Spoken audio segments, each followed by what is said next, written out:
Thanks for joining me for another episode of 5 Degrees Audio Stories. Before I read this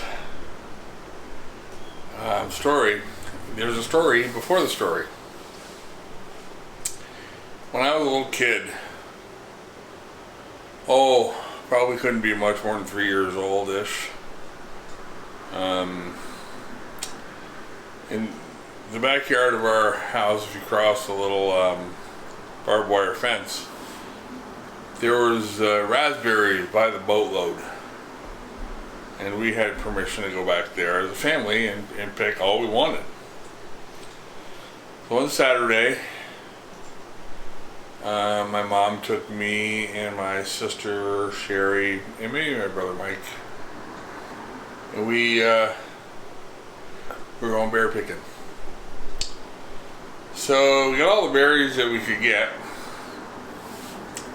and then somehow, as we were coming out, I blame my sister for this, by the way.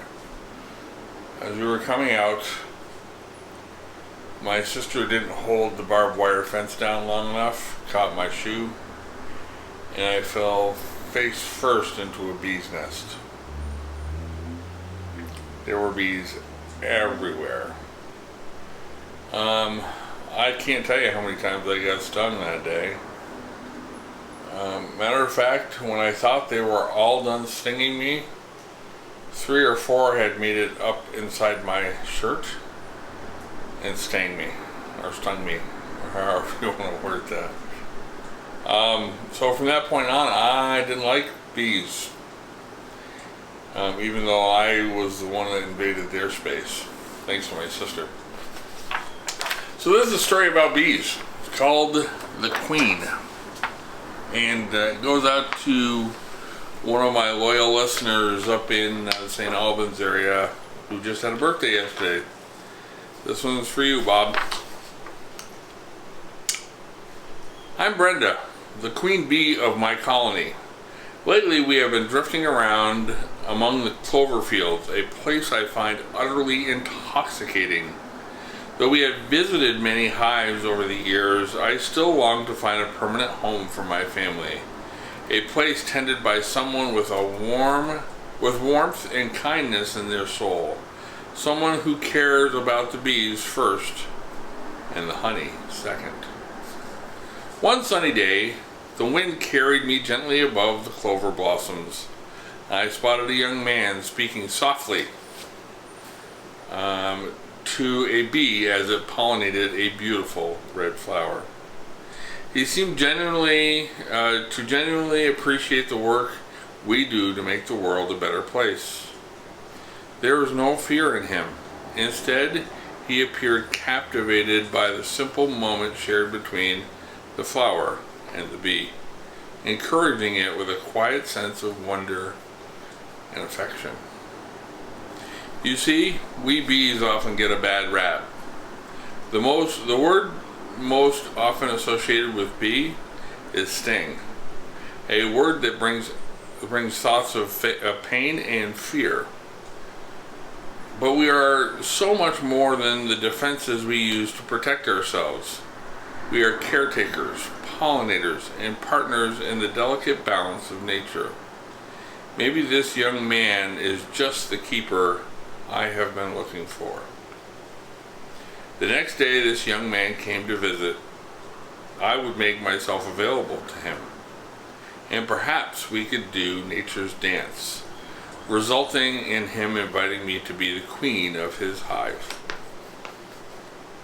With excitement and anticipation, I waited for his return to the clover fields. A few days later, I could feel the familiar physical vibrations drawing near once again. I sensed the warmth of his I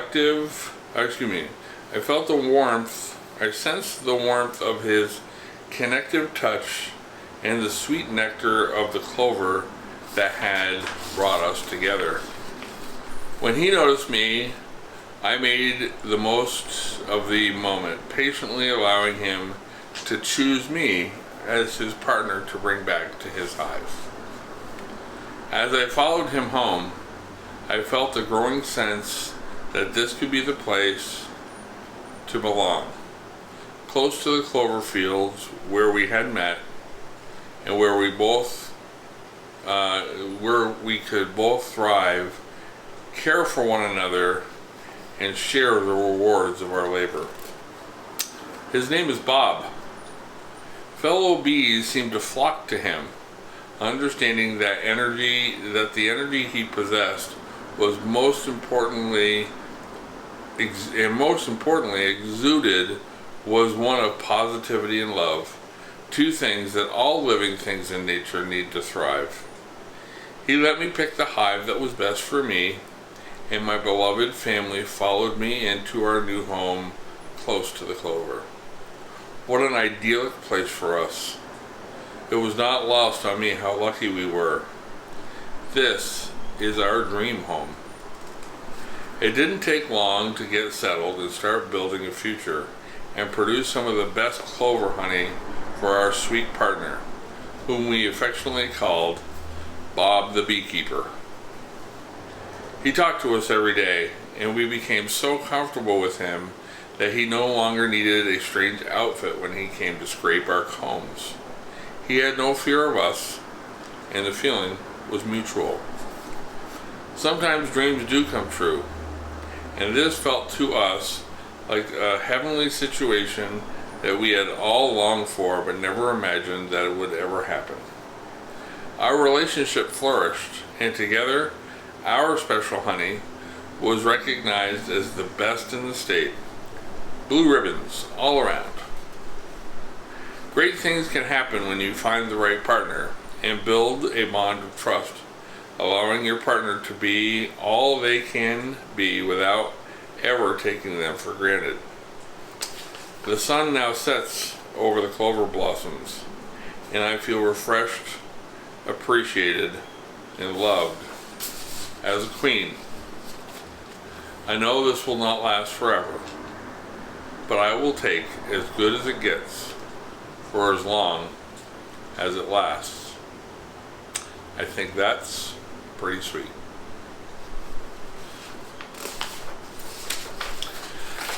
There you go. This is this week's story. It's Friday, and we just I have become quite a appreciator of bees, and